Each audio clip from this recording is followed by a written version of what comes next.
Hello guys, my name is Marty and in this video I will show you how can you change clip speed in CapCut. So let's start. First, select your clip,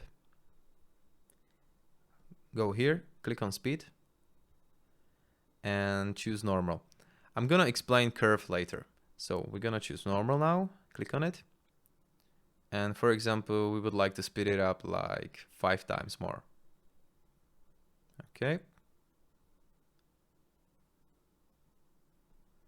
That's good. And okay.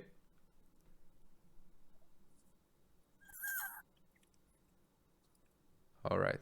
Now I'm gonna show you how curve works. So select clip again, go speed, and click on curve.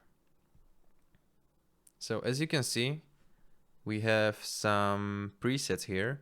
So for example, you can choose bullet.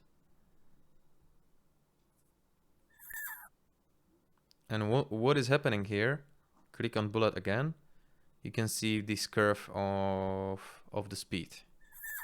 Okay, so if you change the curve like here,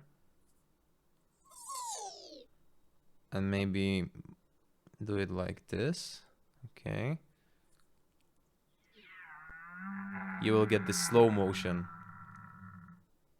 Yep. So you can edit your curve, like it's all about your creativity. And that's it. This is how can you change clip speed in CapCut. Guys, thank you for watching, hit the like button and see you later.